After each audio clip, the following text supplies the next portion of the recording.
Hey everybody, welcome back to Life on a Super Volcano. This is the video where we're doing Gneiss Creek. It's really beautiful there. It sits right along the Madison Valley. You got the Gallatin Range surrounding you. It's real pretty. The northwestern side of the park.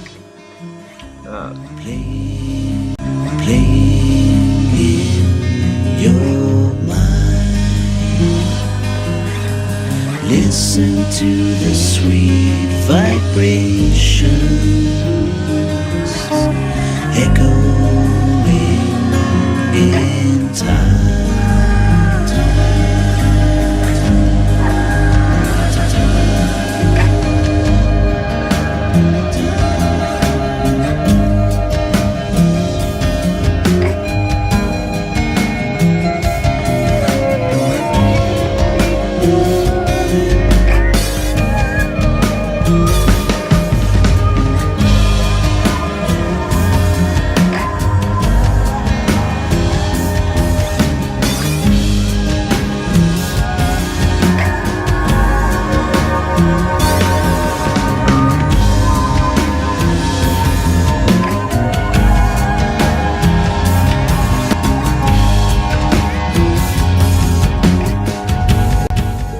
After I crossed the big valley that you come to right when you leave the car, I completely crossed that, and I was just getting ready to start dropping into down there where all the channels are, basically the bottomlands. Not quite the bottomlands, but you're getting right up to it, and it was just getting too late.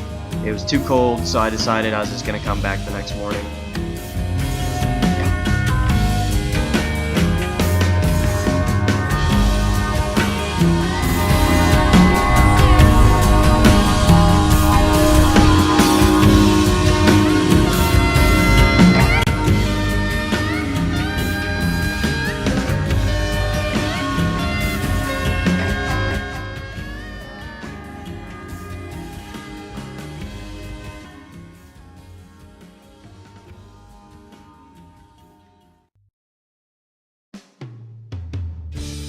Take a walk down by the sea, picking up colored shells in the sand. So that's the Gallatin Range right there. That's just right leaving the car, hopping up on the valley. Man, it was warm that day. It was almost 50 degrees. There was literally no need for snowshoes whatsoever. I wasn't sinking in more than 3 or 4 inches into the snow, really. It wasn't that bad. Once in a while I'd post hole, but it really wasn't that bad. The to Gneiss Creek was 4.3 miles. That trailhead was maybe 100 yards from the car. A lot of other places you can go to from this trailhead too, but with as much snow as there was just no way.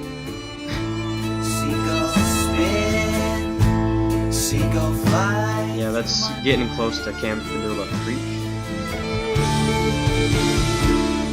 which was fun to cross.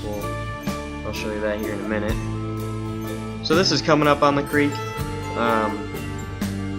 The thing about the bottomlands for Gneiss Creek, there's a lot of channels all over the place. You really got to watch where you're walking.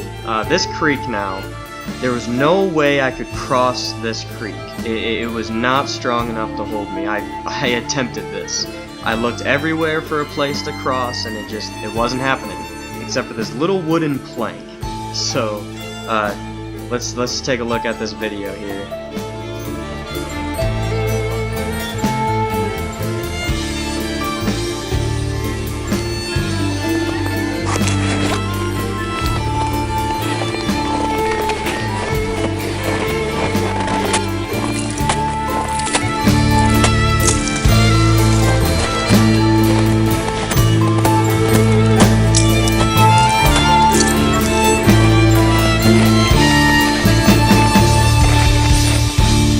Drifting past forgotten shores, gilded galleys.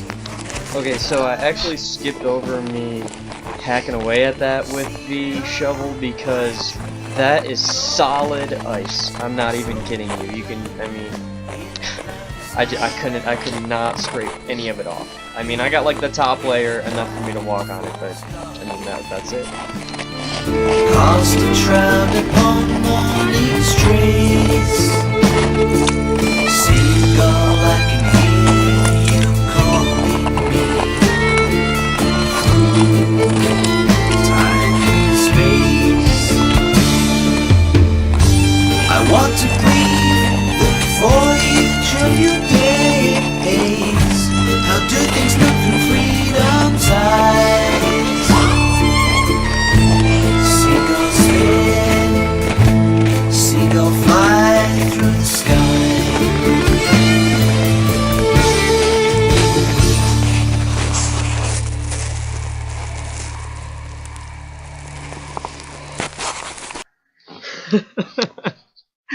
Okay, so getting over that second board was not that hard.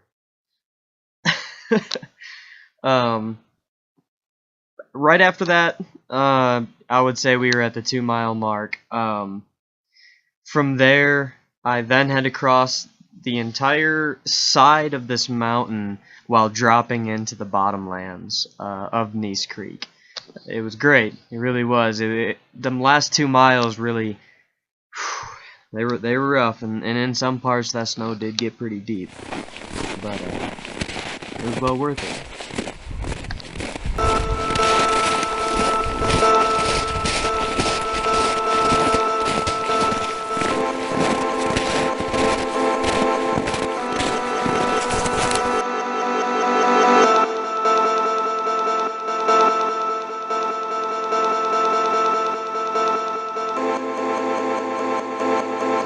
And here we are, everybody.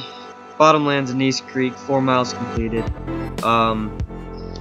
When I arrived there, of course, we went right up. I went right up to the tree line, and the snow had to have at least been 16 feet. I'm guessing. I mean, I was at some cases I was halfway up to the trees, standing there. Unfortunately, like I was saying earlier, there's so many channels and things like that running through there that whenever I tried to get close to Gneiss Creek, I was basically falling through, and it became impossible, so I didn't find it necessary to throw in any more footage. So that's that. That was the trip to Gneiss Creek. I sat there, ate some food, chilled a little bit, and then hiked back. It wasn't too bad. It was beautiful out. Like I said, very warm. It's only gonna get better. So, all right. Well, that'll be it for this week. Next week we're going to Bacon Rind Creek, which is pretty similar area to where we went, just a little bit different. So scroll down, hit that subscribe button down at the bottom, and I'll see you next week.